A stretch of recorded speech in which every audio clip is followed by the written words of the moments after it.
It's a tremendous pleasure to have an opportunity to welcome you. During the time that we have allocated today, we're going to divide it into two sections. I'll start, and I'll give us an overview of some of the things that are interdisciplinary science related that are taking place at MIT, and really how the Koch Institute fits to that, how it fits in, if you will, to this paradigm shift that we're seeing really play its hand in a number of things that the campus is getting involved in. Then I'll have the great pleasure of introducing one of our faculty members who does research in this building, and she'll really take us deeper in, if you will, very specifically into the kinds of things that are going on in her laboratory. And we'll have an opportunity to answer questions along the way if you choose, or in between, or at the very end. All of that is up for fair game, if you will. We'd be delighted to be interrupted. So I think I'll dim the lights a little bit to make it easier for us to see some of the slides that I have. So I'm going to step forward by stepping way back, zooming way back just for a minute, and then really getting into some of the things that you'll expect to be coming from a cancer-oriented research facility, such as this one. I think it's clear to all of us in the room that the world is changing far more rapidly now than ever. It's also clear to us that places like MIT are looked to around the world to be helping, if you will, provide solutions and to help, if you will, provide some navigational guidance. Many of the things that the world is seeing and experiencing are tremendous positive things, and some of them are, let's be clear, a little bit precarious. But more and more of the world is stepping up and into the system. One of the simple proxies of that is just how many people are plugging into the use of energy, up a full 5% in the last full year for which we have data, 2010. And these individuals, they demand more, are expecting more of the entire planet, and that's certainly pushing our environment into new ways, if you will, to reflex. One of the measures we use is just atmospheric CO2, well, up a full 23% over the last 30 years of us measuring it. We all know the implications of that. It certainly has an influence on weather, and it's showing itself in extremes in different ways across the planet. Water, if you call it the giver and taker of life, is in great excesses in certain places and in dramatic decline in others where it used to be quite prevalent. The systems that we've imagined to be key parts of our sustainability have been, by tragedy, if you will, reminding us how vulnerable some of those assumptions really are, that it's going to take continued investment and great creativity to build, if you will, the world that we know all of us are expecting, the world that we have to have that's sustainable. Some of the things that are really exciting developments on campus, PV, for example, there's all sorts of exciting things. We'll touch on a little bit of energy things, I suspect, in Dr. Belcher's talk as well. But it'll be supplying up to 5% of the world's energy utilization in just the next couple of years. Organic PV being a component of some of the breakthroughs that are being made as we get closer and closer to grid parity. And renewable energy approaches of all types are finally getting, if you will, attention and getting deployments and growing in scale. And renewable energy sources now provide over 10% of the world's energy needs. Not near enough, but important, if you will, moments are emerging, and MIT is playing a critical role in that. I hope you've been noticing some of the stuff that the MIGHTY organization, if you will, the other institutional initiative on energy, is saying about itself. It's truly a remarkable engagement of the entire campus. The markets that so much of what we depend on are also dramatically changing in real time. Institutions that we've always thought way too big to fail have proven otherwise. We've seen the consequence of what these institutions going away has meant to some of the sustainability. Meanwhile, businesses, large and small, distributed across the world, are using technologies in ways that none of us could have imagined to price, buy, and sell their products even before they leave the field, or in some cases even leave the ocean.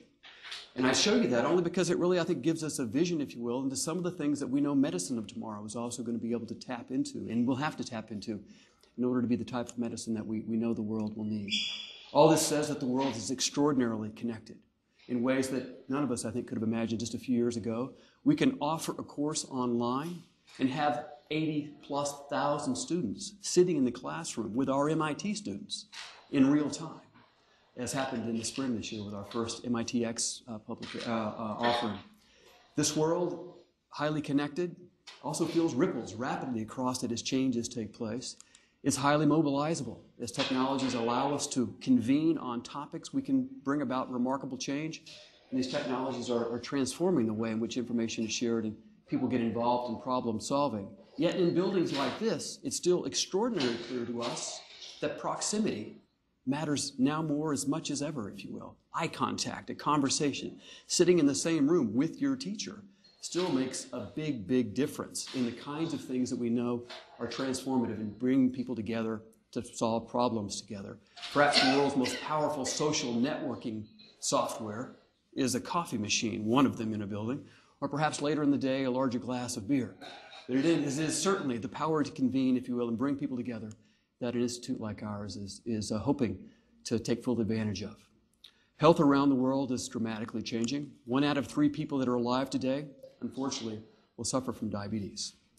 The trends that are associated with that in terms of cost suggest that $500 billion will be consumed in managing that disease that they have to tend to by the year 2030 in the US and EU markets. The disease that we care about so much in this building, cancer, will put its hand on the shoulder of 20 million new patients every year by 2020. And the interesting little piece of, if you will, data underneath that is that over 2/3 of those patients will be in the developing world. Okay? Explosion, if you will, of diagnosis and incidence in other parts of the planet, which really did in the past, didn't really add up much, if you will, in terms of our thinking about cancer, and particularly as we think about cancer solutions. It's important to also share that the trend continues. People around the world are living longer and longer. In the earlier part of last century, the discovery of antibiotics, followed by vaccines, followed by more engineering-related things, cardiac stents, the ability to image inside the body in non-invasive ways, robotic surgeries continue to push up lifespan and survival around the world. In this century, we'll see regenerative medicine, stem cell technologies also make enormous contributions in how we deal with diseases that we face. It's unfortunate that medicine still remains extraordinarily reactive. We spend the vast majority of the money that we spend in the last parts of our life, dealing with the diseases that have already emerged and have become quite fulminant in their nature. It's something we have to find a way to deal with. You take those data and you compound it with our changing demographics, and the burden of health care on our society has become extraordinarily expensive. In our country, within just the next few years, over 20% of our GDP will be consumed in providing health care, something that certainly is not sustainable at a trajectory that we see on this graph.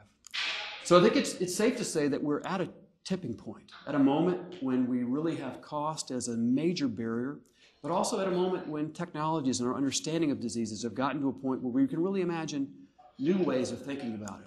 And in this building and around, I hope, many places in the world, we're really beginning to think about how we could begin to shift the approach from a reactive to, in many ways, a far more preventative and earlier intervention, a wellness-focused type paradigm. And it's, I think, clear that the only way one can imagine that is through the utilization of sophisticated new types of technology, and thus the kind of thing that MIT represents.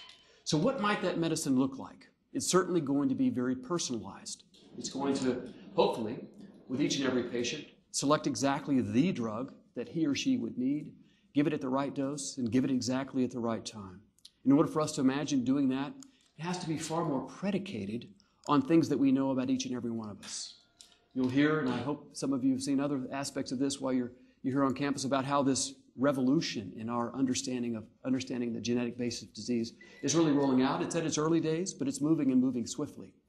This, combined with our ability to take technology and use it to intervene in diseases and monitor diseases in ways we've never dreamed about, through technology that's on board with the patient, on their body, in their homes, in highly affordable ways, will lead us to a day when medicine can be far more preventative, where as often as possible, treatment and management of disease has preceded any evidence of their clinical impediment.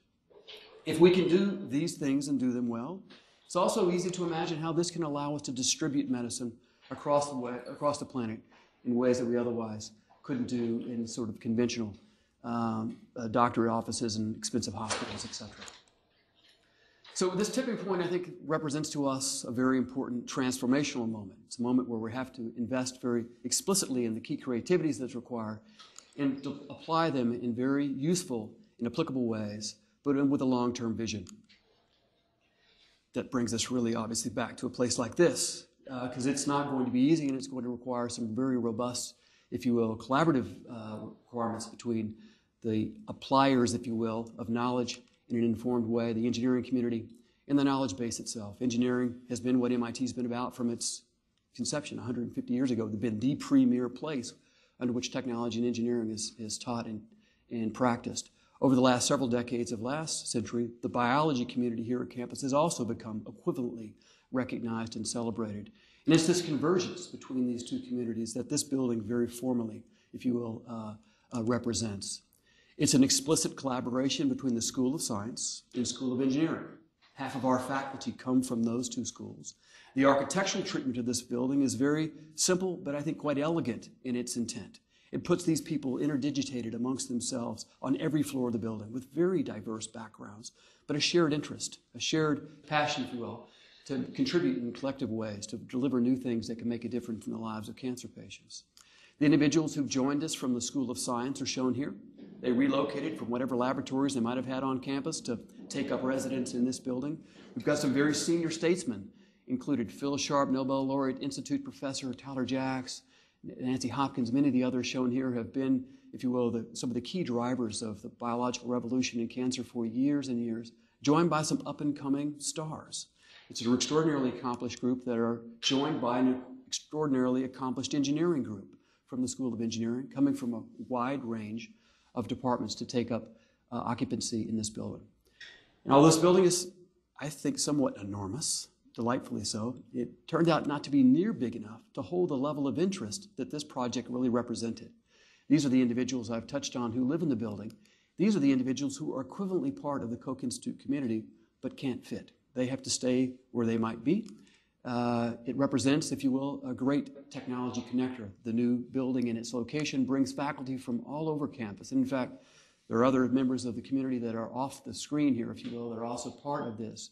But collectively, it represents the assembly of over 1,000 researchers from very diverse backgrounds being convened together to deliver new kinds of cancer solutions. I'm asked all the time, well, that's interesting, but really what are some of the fundamentals that you intend to do in this new type of initiative? It's important for me to always start with the first principle of what MIT is. This building and what we do is all about education and research. We will, I hope, by virtue of how we design ourselves and organize, create an entirely new type of MIT graduate. An MIT graduate which would have been exposed to a remarkably diverse nomenclature, not something they would have typically found in their normal sort of departmental silos, we might call them. They'll witness a team-type science that will tackle big problems of very interdisciplinary nature that I think will be a remarkable set of experiences. But it's also important for us to say that this place is about patients.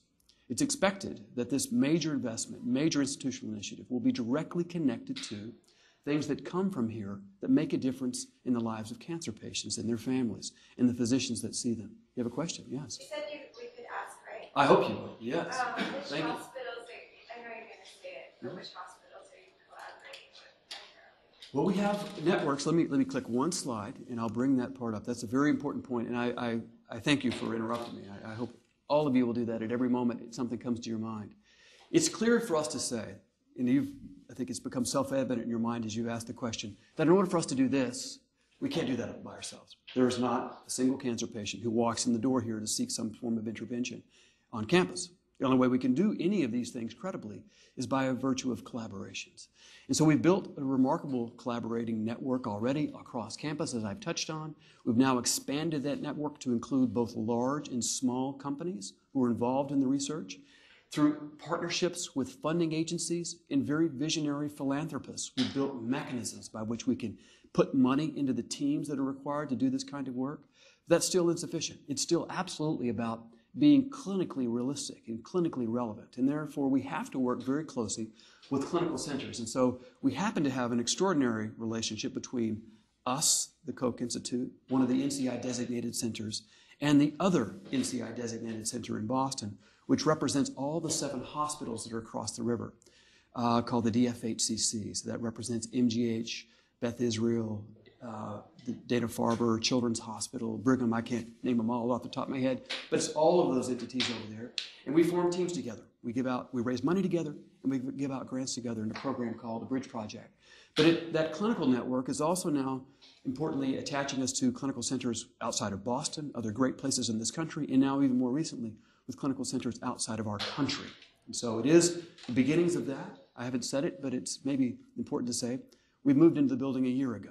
And so, we're on the first steps, if you will, of what is a very important long-term journey, but I think we we can say we've done some good things to get started. And it is, again, together that we seek to deliver this new, better medicine. So exactly what might we do? I'm going to show you just a few vignettes of the things that I hope you'll find as interesting examples of how engineering maps to some of the things that we think will enable people in medicine. We'll start with nanotherapeutics.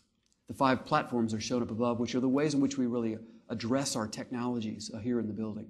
Nanotherapeutics can do lots of things. Professor Belcher is going to tell you in a moment some of the most amazing things that are nano-based, because her laboratory is one of the world's most sophisticated enablers of nanoscience. I'm going to touch on just one thing that's from Bob Langer's lab. He's also one of our faculty members in the building, an institute professor, one of the world's most accomplished biomedical engineers. This is a slide he shared with me, and it actually came from one of the startup companies that emerged from our company over the last couple of years called Bind Biosciences.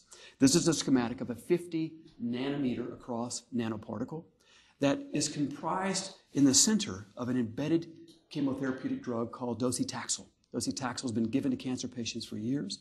It has a little more specificity and toxicity to cancer cells themselves than normal cells, but it's still a very toxic drug. But nonetheless, we do get some differential toxicity, and we can use it, therefore, to treat cancer patients. But it's, as a result of its inherent toxicity, a difficult drug to take. But embedding docetaxel inside of a particle like this, so it's a polymer-based particle that impregnates this drug, it's taken out of, if you will, out of the game until this particle arrives at a location, dissolves and releases the drug. Its, if you will, potency is not expressed.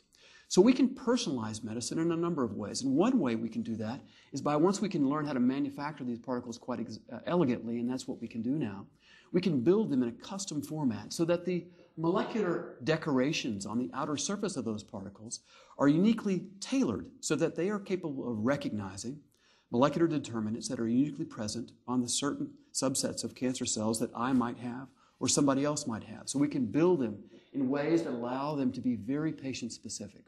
As these particles traverse throughout the bloodstream, they stick to cancer cells, like pollen might stick to your shoelaces, if you will, as you walk through the forest. And there, they slowly dissolve, and in some cases are taken up by the cancer cells, delivering the drug far more specifically just to where it goes and saving normal cells from the horrendous exposure to those toxic drugs. This type of formulation chemistry is being used in a whole range of ways to deliver not just conventional drugs, but next-generation drugs as well. Example of personalization. We'd like to be far more predictive, and there's a number of ways in which we get involved in that. I'm going to show you one of the ways from the group that models and mines pathways and resistance. Some of you that are electrical engineers, I suspect, will see this slide and said, finally, he's showing something I recognize. You're right, in a way.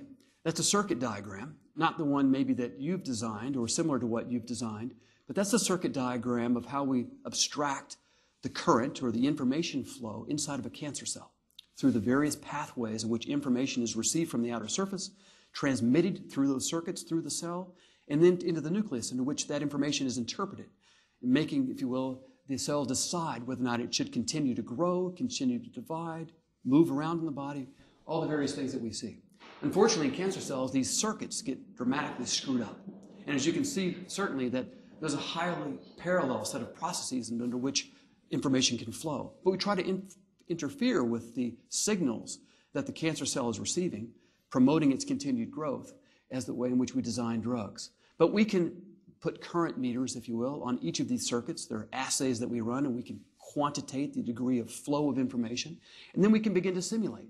How might we interfere with that circuit with different drugs in a way that would create a negative signal, a signal that would cause the cancer cell to stop doing what it's doing that we're trying to block, in most cases divide.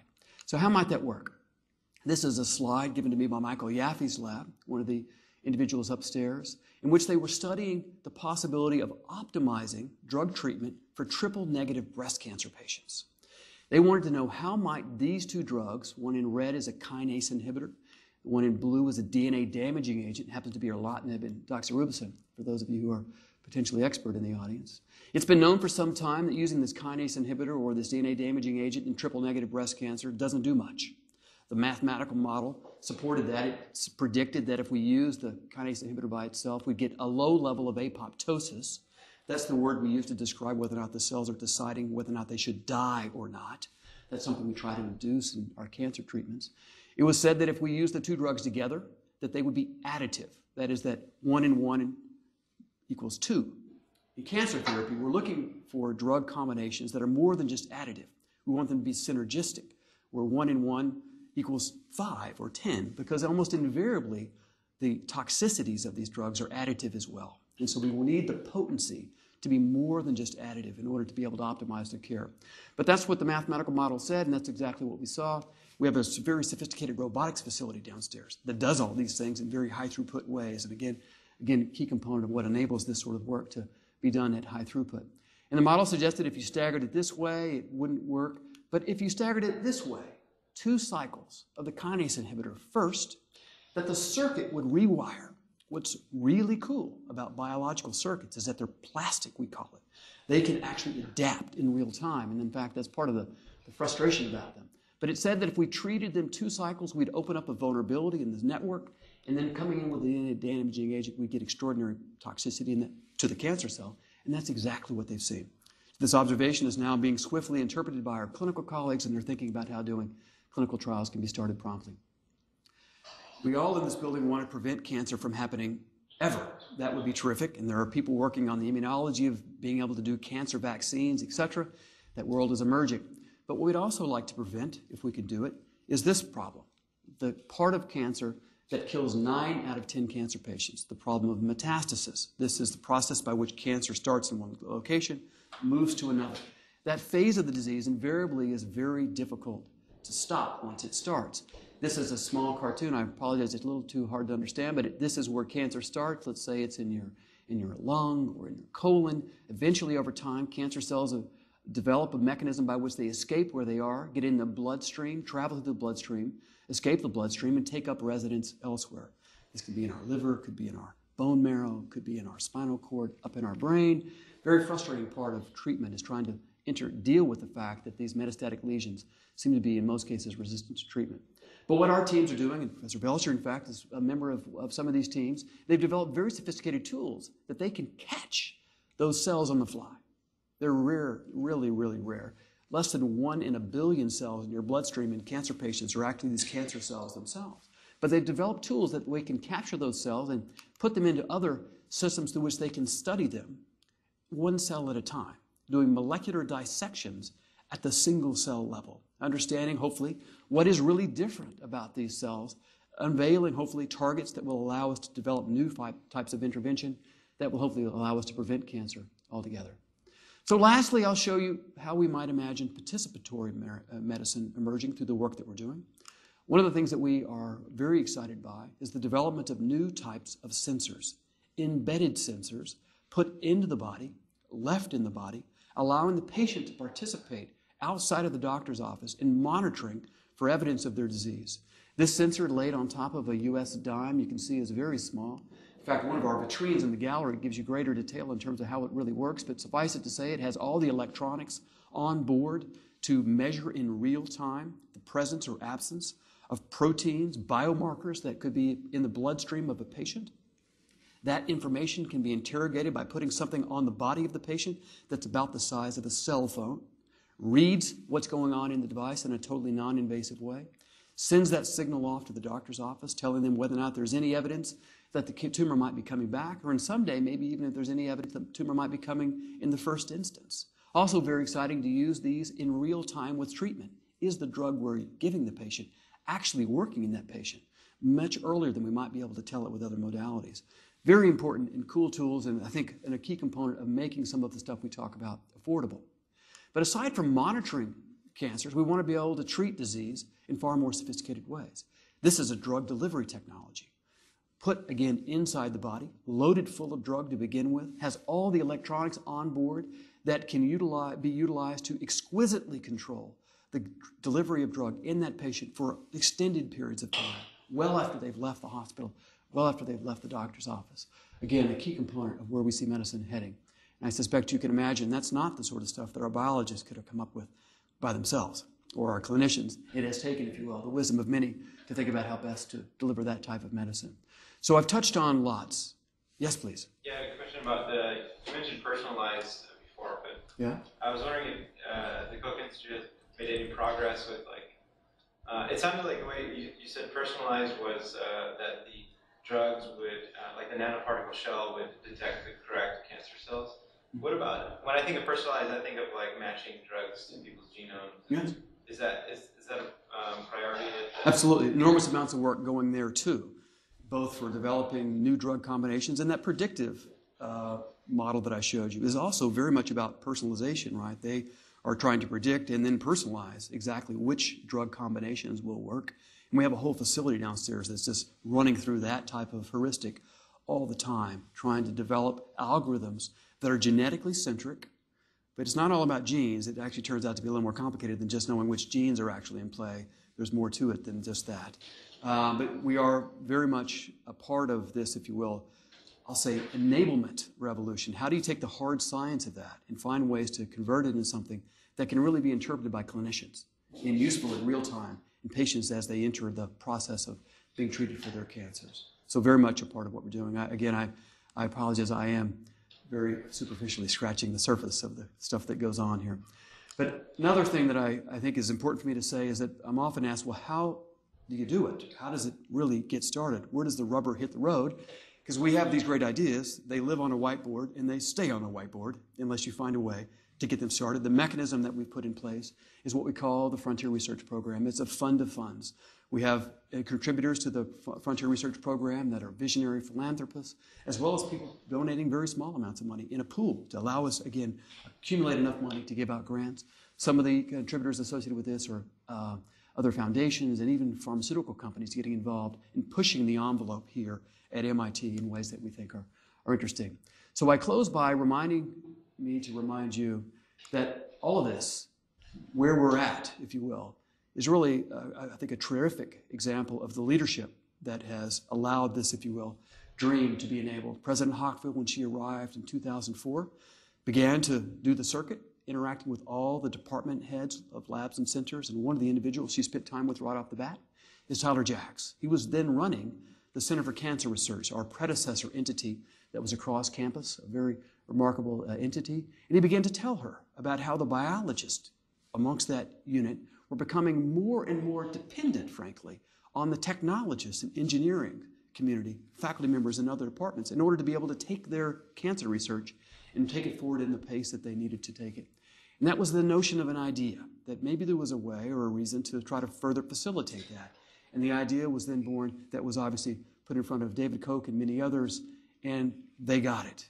It gave us the opportunity, even in very difficult economic times, to build this place and build it quickly. And we're just thrilled now with the announcement of our 17th president to now begin to, if you will, really push forward in the next few decades, which will be required to bring what we're talking about really directly into the lives of people. So I would love you to know about a website that we have that has all sorts of information, far more detailed than I've been able to touch on, lots of videos, other sorts of things that you should feel free to look at. And if you find something that's of interest that I've said and you don't have a chance to ask me about it today, I'm here all the time and would love your interaction if you'd like to reach out to me. And I'll pause here, answer any questions that might have emerged, and I'll introduce Professor Belcher, and we'll go into the next section.